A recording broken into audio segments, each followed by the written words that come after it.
It's 5 o'clock in Pirate Country, and it's time to get pumped up with the P-Man. Hit the door and hit the road.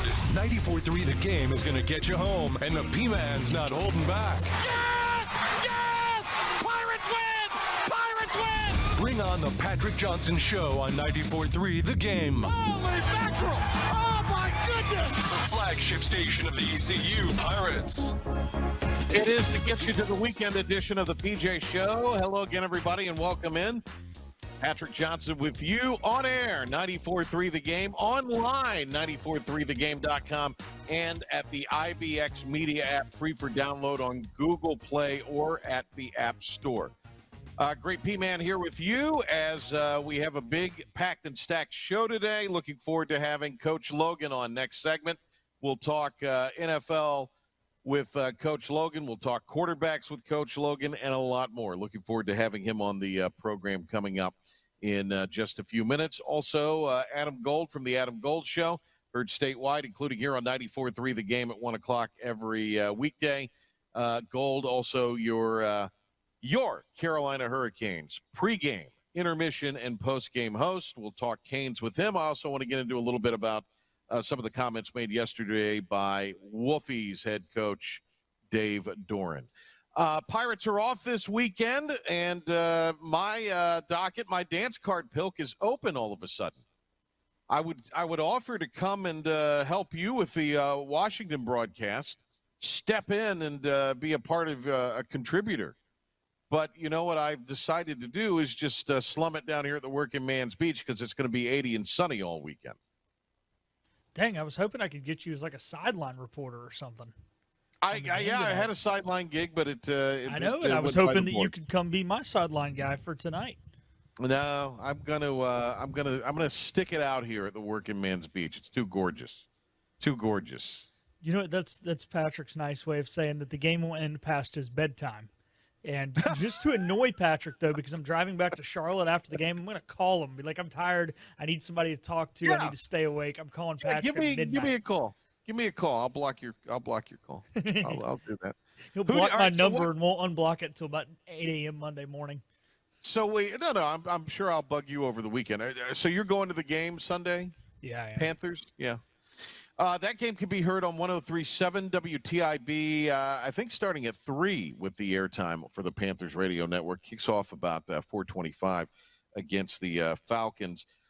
We've also got, for you, Pilk will have Washington football tonight on 94.3 The Game, 7 o'clock. What time do you go on, Pilk, with the pregame tonight here on the game? 6:45. Okay. Who y'all got tonight for the Pam Pack? The Rams of Green Central. Okay. GC in the house. Yeah, so we have one team that started 3-0 and is now 3-4. One team that started 0-3 and is now 3-3. So there you go. Teams going in the opposite directions. There you go. Good start for GC, but things have hit tough for the Rams here lately, and it'll be Washington playing tonight. Also on 102.7, Oldies 102.7 here in Greenville, you can listen to the Crosstown Throwdown between Rose and Conley. 6:45 airtime there, 7 o'clock kick. So we've got football on all of our stations. Does Eaton play tonight, or are they off? I'm pretty sure they play, but okay. Dom's in charge of all this stuff now with me calling games. So I worry about my game, and I leave Dom in charge. Where's Dom when we need him? All right, Dom Kasolki, ladies and gentlemen. Before we get going into our Pirate Report, is Pirate Basketball had their media day yesterday, and they'll have a media day beginning of the week for the conference. So take note of that. But want to offer our condolences to Tony Guzzo. Coach Guz, as many of you know,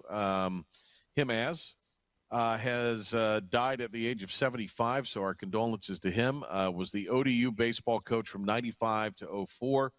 Took the Monarchs to the NCAAs 3 times, had over 300 wins in his coaching career at ODU. Coach Justin Verlander. Coach Guz was a 72 grad of ECU, played both football and baseball. Came back in the late 70s as a grad assistant at ECU, and then went on to be the North Carolina Wesleyan head coach in 1979, and then eventually went to VCU and then the head coach at ODU. Got a chance a few years ago when I was doing Rose games. Rose played Southern Nash, and I got a chance to talk to Coach Guz at that game. He had gone back to work at Southern Nash. And it was shortly after that time, within a year or two, I think he started to have some health issues. But always loved catching up with Coach Guz. A real gentleman, a real class act, and we're sad to learn of his passing. All right. No easy way to shift gears. Let's get into a Pirate report, though, with comments from Coach Mike Schwartz. And this was Schwartz's opening statement at yesterday's media day. I just want to give a ton of credit to this coaching staff and what they did this spring in terms of how detailed and meticulous they were through navigating this new college basketball process of recruiting and the portal and all the things that come with that.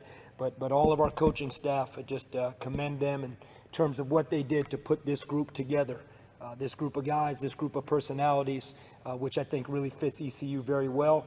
And then most importantly, this group of players, these guys, whether it's returning guys, the guys that you guys know well, or some of the new players that have come in from other schools, just so much credit to those guys for what they've done to come together, to embrace each other, to work the way we do, to pick up our culture, pick up our system on and off the court. And that's why, again, I say I love this team, but these players and these coaches have been fantastic from June to now in terms of getting ready to take the next step. So excited about that. And more of what Mike Schwartz wants to see more of and what he has enjoyed about this team so far in the preseason. Yeah, I think there's obviously so many areas we can always continue to grow, but I love this team's competitive intensity every day. And I can tell you, Stephen, I go back to June 2nd when they got here to campus, and we started a little bit later, and then we had our practices throughout the summer as we got ready to go to the Bahamas. Then we took a little break, and we came back. But this team every day has come within a competitive intensity and energy, and that's probably been as good as anything. In terms of areas we can continue to improve, again, we know we're sitting here in mid-October. You guys know we want to hang our hat on defense, and we have to continue to build that, to be able to have all our schemes in and have everybody on the same page and get everything the way we want it. So that's not going to stop, whether it's now all the way through March, but love the way this team comes in ready to work every single day. All right, a couple more I want to get to here. Mike Schwartz at ECU Basketball Media Day yesterday talking about embracing the portal era. We're going to embrace it here. And you know what? It's a great thing because we love the players we have that have been returning, and we wanted them to return, the guys that came back. And then we had an opportunity to get 6 new players, 4 transfers, 2 junior college players, and then 3 freshmen. So 9 new players come onto the roster because of some of that turnover. And again, I go back to what we talked about with this coaching staff and what they did in the spring with recruiting those guys and evaluating and finding the right personalities for ECU, that we don't have that if the climate isn't what it is right now. And those 9 guys, love every one of them, love the way they've meshed with the 6, with the returning guys. And so that being said, I don't think it's hard. I just think it is the new normal. And you embrace it, and we're excited about it, and we go year from year from that. And this is something he did not say in that, and you'll never hear Mike Schwartz put it as bluntly as I'm about to in this. And a lot of y'all ain't going to like hearing it. You never do when it comes to ECU basketball. You got to start taking it seriously. Football, unfortunately, the halves, if you will, are trying to stack the deck against teams in the American, including ECU. And other teams that are, quite frankly, lesser than American teams in the G5. I mean, on the whole, let's be honest. There are, outliers with Boise. There are outliers with the success that JMU and App have had in recent times. Texas State's got a good program. But on the whole, the American has traditionally been a little bit of a notch above. So should you put money in NIL for football? Absolutely. You have to. Football drives the thing. Nobody is saying that. But an opportunity is being missed by not committing NIL dollars at the level you probably should to basketball. Now, it's up to Coach Schwartz and it's up to the coaches, Pilk, to execute that. They've got to be able to go in, but you've got to put them in a competitive posture that allows them to be able to go after players and bring players in. Players don't care if it's little old Greenville. Players don't care if the program has no winning tradition. Steve Logan said it perfect yesterday on his show. Nobody cares about your facilities. What's the first question a player asks when a coach contacts him? Pilk? Show me the money. How much you paying me? And if you're going to be in the lower part of NIL, then you're not going to be successful. I'm not saying you need to have a $4 million NIL budget for basketball. No, nobody's saying that. But the football NIL needs to be considerably higher, if we're being frank. And the basketball NIL, if you want to be competitive and win, needs to be where the football NIL is currently. Football's NIL needs to get bigger. Basketball's NIL needs to double. You're 100% there, Patrick. The only thing that's tough right now, I think, with athletics, we're seeing it at Memphis. We're seeing the tension right now between the athletic director and Penny is football with all this conference realignment. That's the only thing that's going to be taken into consideration. No. Now, I agree with 100% with everything you're saying. Yeah, that's right. It's not as black and white, I think, as it could be if all this realignment wasn't potentially going to continue to happen, because then it would 100% be good at both. The only schools that can afford to just be good at basketball are ones that have enough money to be like, yeah, we're going to worry about basketball until the last second we have to worry about football, a.k.a. Duke. And then Kansas. Kansas. But to the credit of those two institutions and even Kentucky, those three have put money into football. They have. Duke's NIL, I don't know what it is this year, but last year it was $5 million for NFL, for football. And we saw what happened. And heck, right now they're 5-1. It's an ugly 5-1. Might be the worst 5-1 team in the country, but they're 5-1. They're 5-1. And look, a lot of ECU fans would take 5-1 right now. Absolutely. All right, let's save some of these cuts for next week, Pilk. Let's hit a break. But we'll talk more, obviously, basketball right around the corner. When we come back, Coach Logan will be with us. A reminder, Monday will be at Tiebreakers ahead of Inside Pirate Athletics. We'll have our Houston Huddle, preview the game at Army next week, and Jim Zoki will be with us. I think that's the plan, as I'll be live at Tiebreakers. And we might have some more of this basketball for you. I think that might be the plan, because I know there's Media Day that day, too. Whew, a lot going on this time of year as we're about to enter crossover. Coach Logan on the other side. Very ready. Okay, ready? You ready? Streaming to the world at 943thegame.com. This is the Patrick Johnson Show. Now in all his glory, here's the P-Man. Anytime you can have Coach Logan on, it's gold, baby, gold. Not fool's gold, not 49ers looking for gold. It's gold. Coach Logan, how are you? I'm doing well. Down here at the beach, counting dolphin, thanking God that the hurricane missed me. Man, I'm down. So I'm south of you, and walking on the beach yesterday or the other day after my show, the clouds off in the horizon. Thank God this thing didn't come here, because just that many miles away, it looked gnarly. Gosh. It was a blessing, and we've got about another 10, 12 fort to dodgeball, so that's what we got going. But I'm gonna tell you, those folks down south now they got hammered again, and I don't envy them, because I've been through it here on this beach enough times to know it's a mess. When you were in Tampa, where approximately were you? Where did you stay? I lived in downtown Tampa. By the way, did you catch up with Lieutenant Dan on Twitter? I did. I've seen Lieutenant Dan on the socials. Yeah. I have laughed about that till I'm sick. So Lieutenant Dan evidently made it, but where Lieutenant Dan had his boat docked up, I lived in a high rise, maybe 5 or 6 blocks from that exact area. And the Tampa Bay football facility was 4 miles northeast of that. So I was right downtown, yeah. So, I was in Altamont Springs the couple of years I was there, on the north side of Orlando. But went to Tampa several times, but a couple times for work. And so I just loved the whole Ybor City and Tampa and Madura Beach and Treasure Island and the whole nine. It's just... Man, what a beautiful place that is. That's such a great special place. Special place. Absolutely. Coach, let me ask you a little bit about let's do some NFL talk this week. Robert Saleh gets the axe this week. There was actually word he was thinking of parting ways with his offensive coordinator. He'll have a job as a defensive coach next year if he wants to go somewhere and be a DC. Very good defensive coach. Great defensive coordinators, had wonderful success. When you look at making that decision at this point in the season, what are the Jets hoping to gain with that? Or is that just a New York thing and a New York reaction? No, it's an NFL reaction, but I'll tell you, and I don't know, but from a million miles away and paying attention, I was paying attention to the New York Jet situation. And, the quarterback comes in for $40,000 million, and he's 40 years old. And so it's not like you're going to be introducing anything new. And there, on the surface, there was indications that there was a lot of tension between the head coach and the quarterback.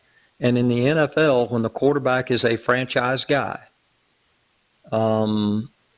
that's who's going to win any kind of a power struggle that emanates in the building. And it makes sense because the quarterback of that stature is, he's making, I don't know how many millions of dollars, and the owner has written that check. And it's a lot easier to solve that problem by getting rid of a $5 million, $4 million head football coach than a $200 million quarterback. And I could be totally, totally wrong. But I think it's pretty obvious that there was some tension there. And I do know that the quarterback requested Nathaniel Hackett to be the offensive coordinator when they were putting this whole puzzle together. And so if CeeLo was going to come in and demote Nathaniel Hackett, well, guess what? The quarterback says, no, we're not doing that. And bing, bang, boom, before you know it, the head coach is escorted out of the building. And that's the NFL, man. I mean, in fact, I'm going to, on my show, I'm going to talk about exactly that dynamic, about everything in the NFL, which I enjoyed.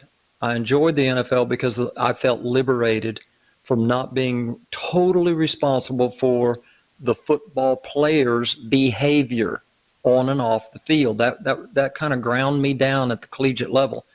Mm-hmm. And at the pro level, you perform or you get fired.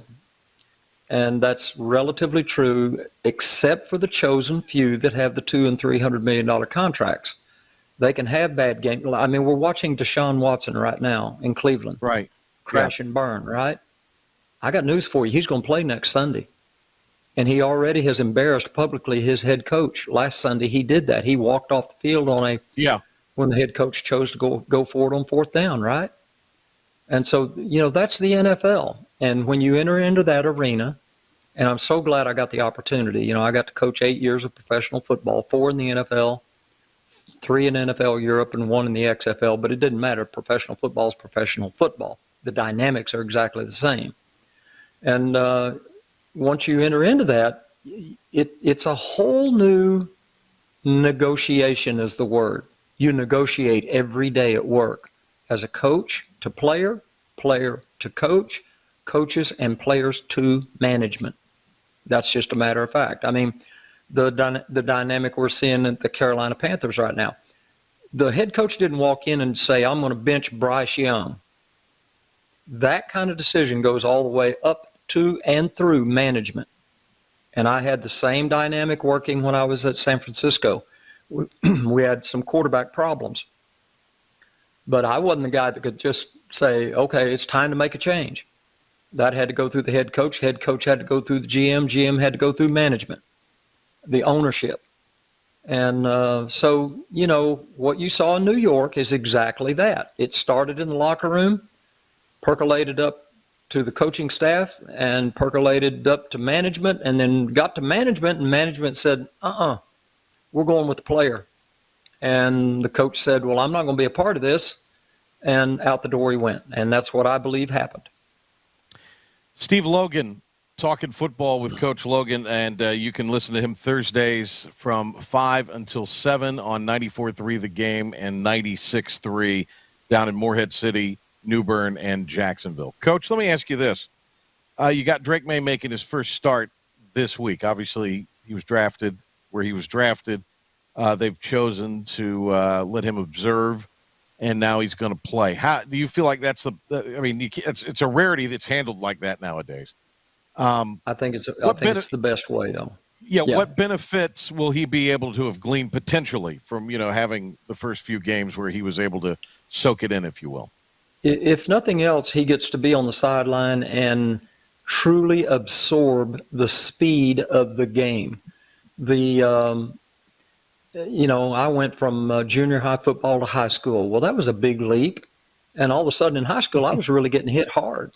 And then I went from high school to college. That was a huge leap. All of a sudden, things were going really, really fast. Well, I can tell you I didn't go as a player from college to pro. I did go as a coach from college to pro.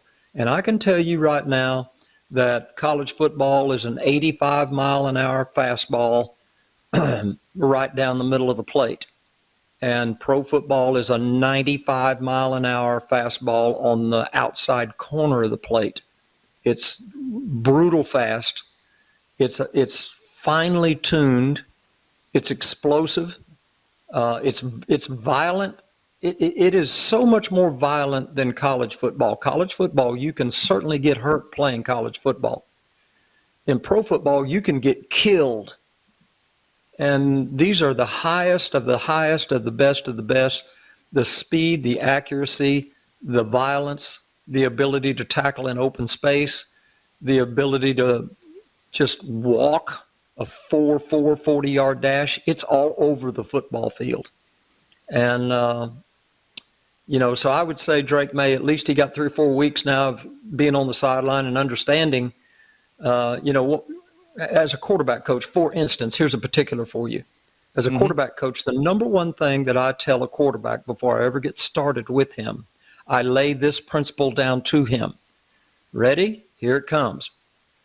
Airtime on the ball will get you fired. We can't have the ball hanging around in the air for any amount of time whatsoever. It has to get out of your hand and into the receiver's hand with the minimal amount of airtime on the ball. NFL defensive backs can run faster than the football, and they will close on a football and intercept the football if you hang it out there and attempt to throw it like you did in college. You're going to get slaughtered. And there's a real learning curve for the college quarterback that comes into the NFL or into any pro football, spring league football, NFL Europe. If that ball is hanging around in the air, it's going to get intercepted. So, at least that one particular point, Drake May has got to stand on the sideline and go, holy cow, if I'm going to throw an out route, I better be anticipatory. The ball better be out of my hand way before the receiver runs the route. And when the receiver comes out of the route, the ball better be right there.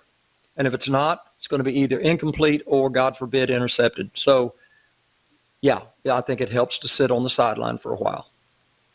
Coach Steve Logan, we've got the Falcons a 6-point favorite at the Panthers this weekend. And obviously, I think Atlanta, they've had some time off. I think Atlanta's really good. They've had a little extra time to rest up after beating Tampa. They've got some impressive wins so far to the Falcons, and they have Kirk Cousins at quarterback. When you look at his career, Coach, it just seems like he has been productive everywhere he's ever gone. Yeah. What makes him so productive? Because it's not like he's just done it in one place or he's ever been the guy they've truly built around. Well, he's a guy that has exactly what I'm talking about. He knows how to play professional football. The ball comes out early. He's anticipatory with his throws. He's got accuracy, and he's got good leadership. Everything you read about him, he has a way of bringing the locker room together, which a good quarterback should do. And by the way, he's playing for Raheem Morris, who I worked for at Tampa Bay for 3 years, and I worked for a lot of head coaches. Raheem Morris was one of my very top favorite men I ever got to work for and with. And he got fired at Tampa Bay, getting fired in the NFL is nothing. But I was so tickled to see him get another chance. And I'm just telling you, I'll be shocked if he doesn't have a really, really good run at Atlanta, particularly because he's got a quarterback. The previous coach at Atlanta never really found a quarterback, and guess what? He got fired. And so it's all about that singular position in the NFL. And Raheem's got a quarterback in Kirk Cousins. Kirk Cousins has a track record of success. And I really think that the Atlanta Falcons got a chance to make a playoff run this year. Yeah, absolutely.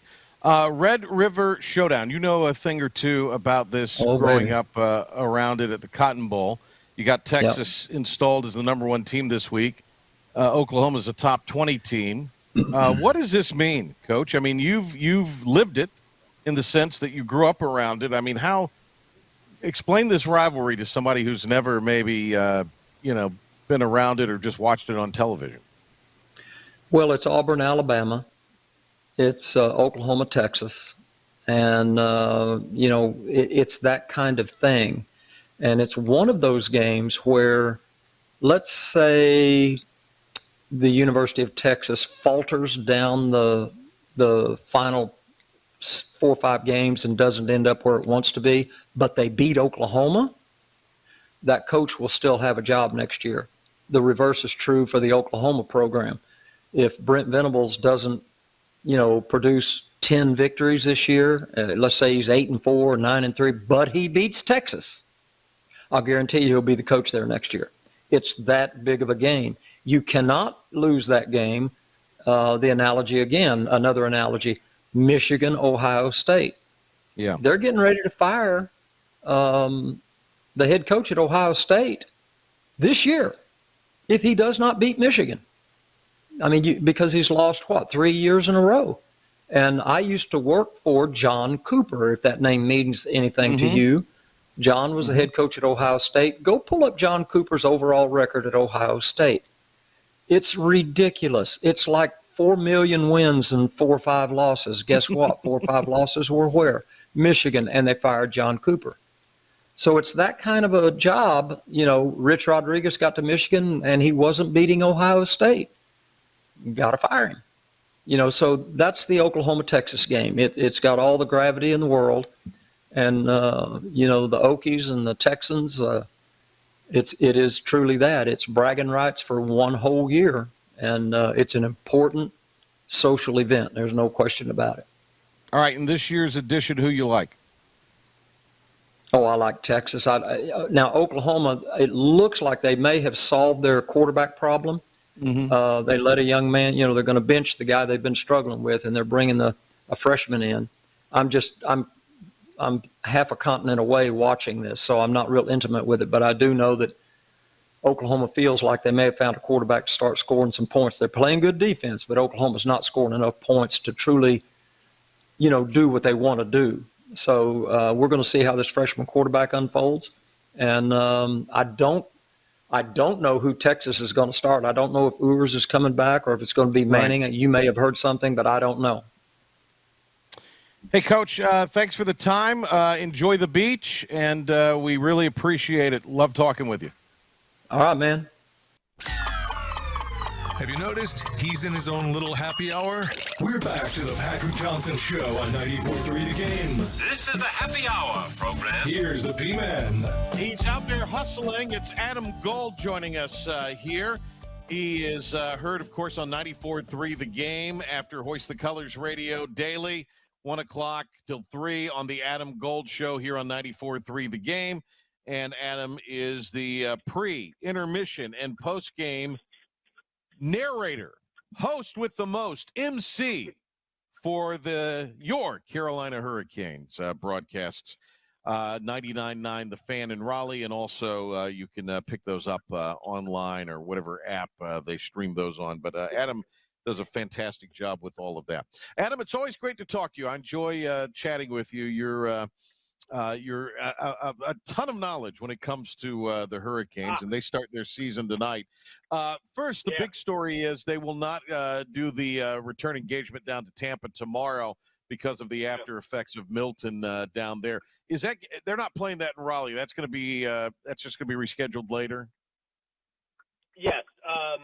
who knows when they're going to get to it. I looked at the schedule, and they could probably squeeze it in somewhere, but it didn't make any sense really for either team to move a home game for Tampa to Raleigh, and especially on such short notice. It was just logistically difficult. I'm sure the Hurricanes balked at it financially, since the Lightning is generally one of those bigger games.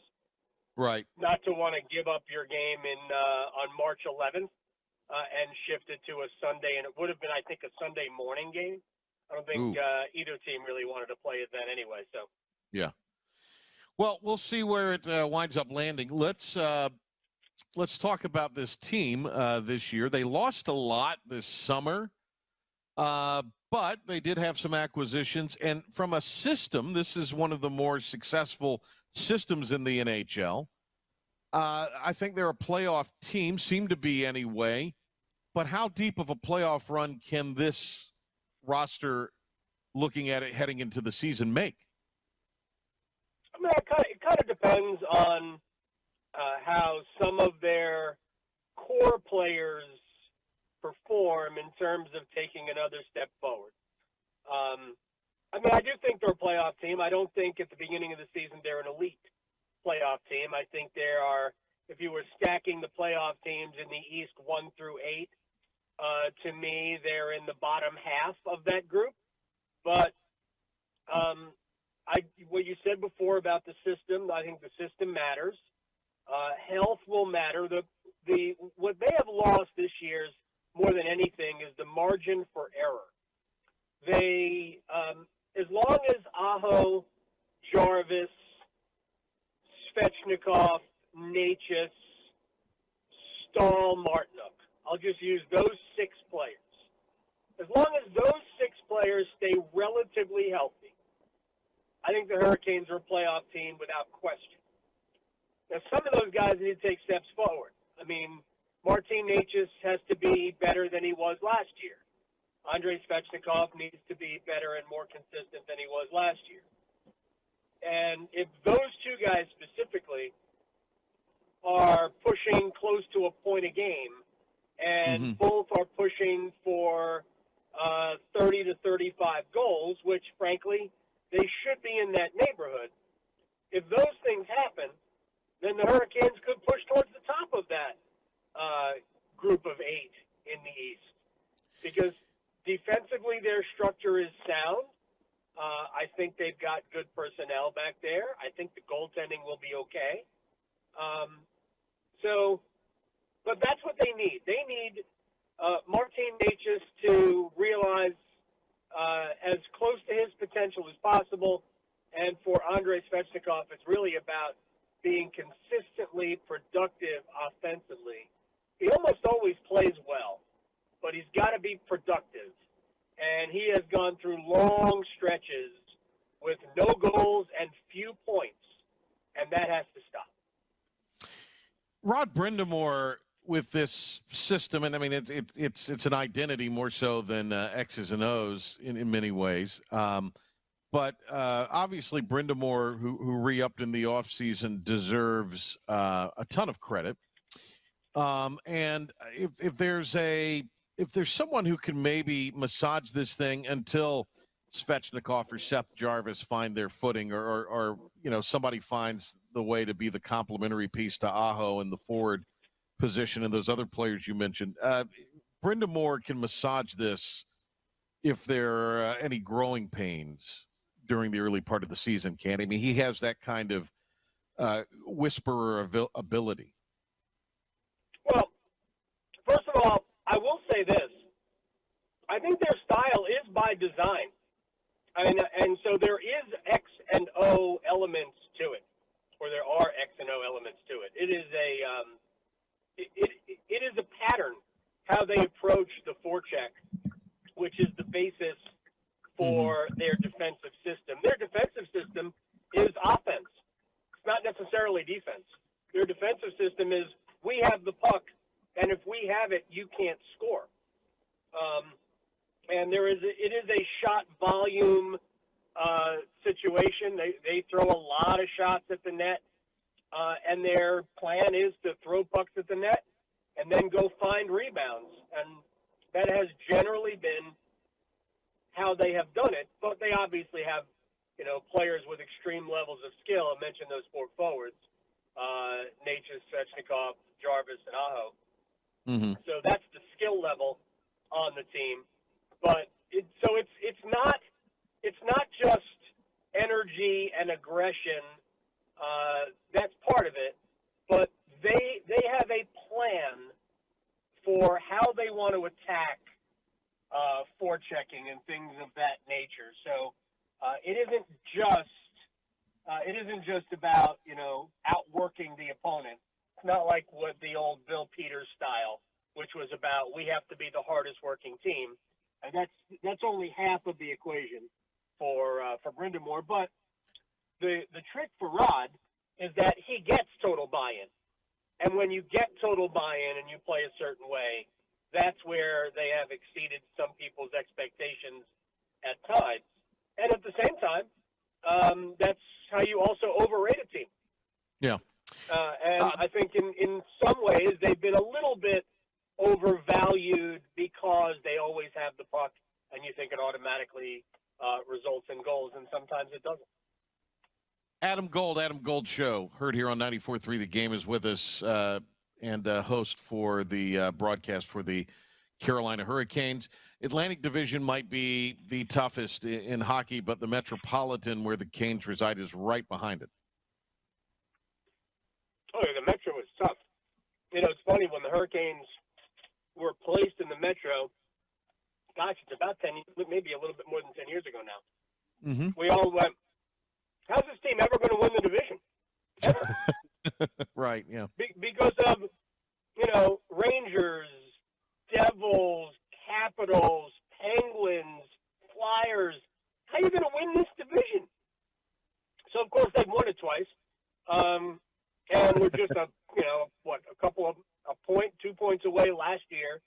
So, the Hurricanes are now one of the bigger problems in the division.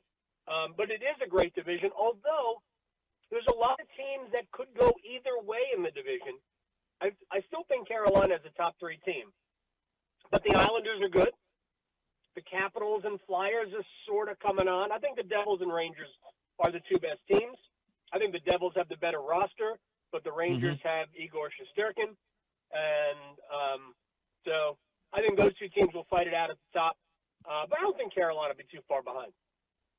Want to bring up some on the sports front as far as the college football weekend goes.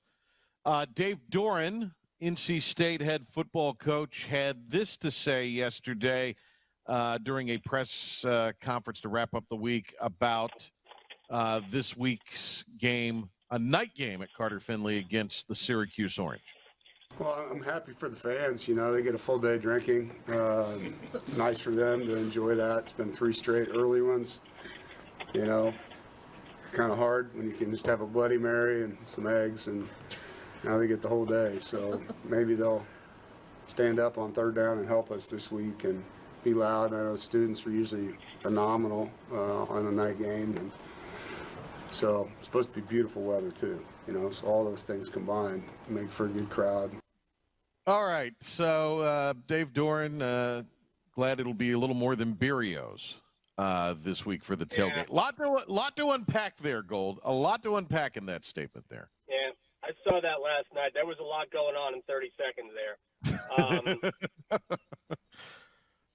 I don't know why you pick fights with fans. You never win those fights.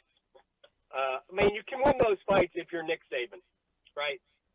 You can't win those fights if you're Dave Doran. It doesn't make sense.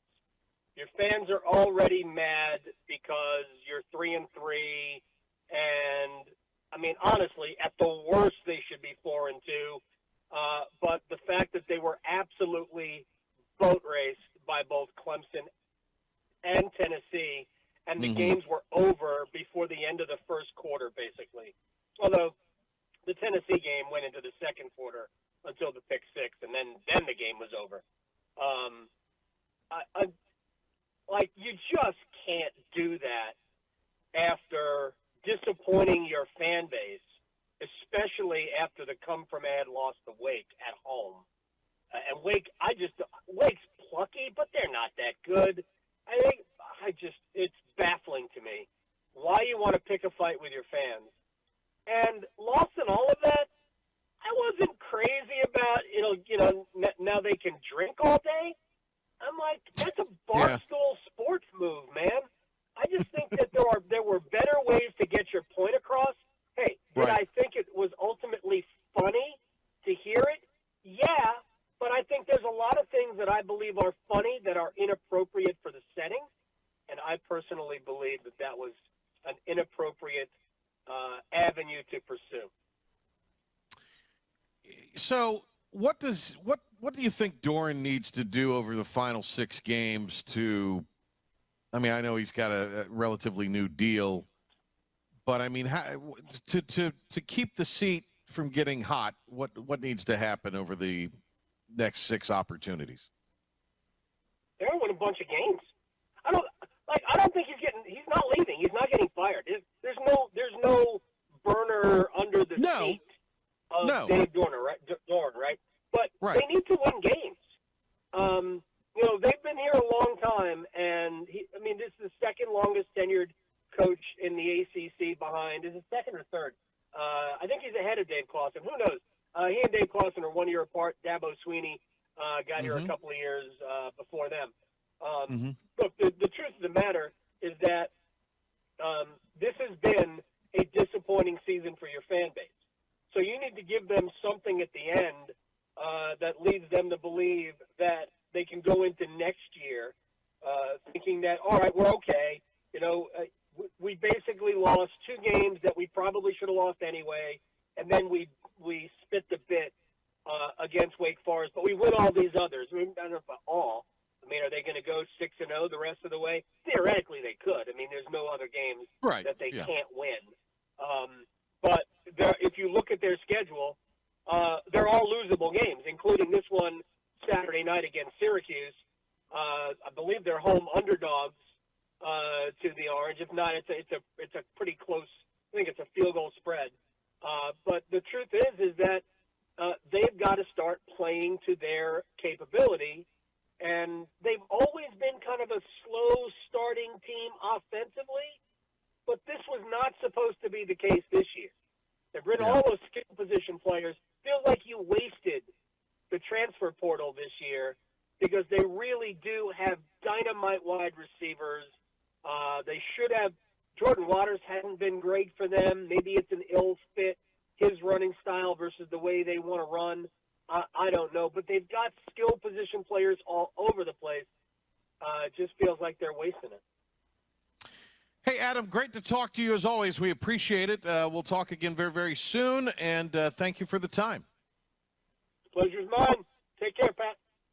Adam Gold, you can hear him on 94.3 The Game's 94.3 The Game after Hoist the Colors Radio every day, 1 o'clock till 3 here on 94.3 The Game, and of course pre-intermission and post for the Carolina Hurricanes.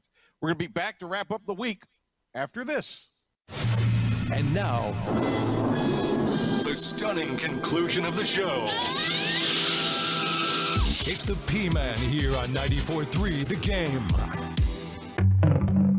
All right, big thanks to Coach Logan for being with us. Thanks to Adam Gold. Thanks to Philip the Ref Pilkington, who you can hear with Addison Bass at 6:45 this evening. 7 o'clock, Green Central taking on Washington here on 94.3 The Game.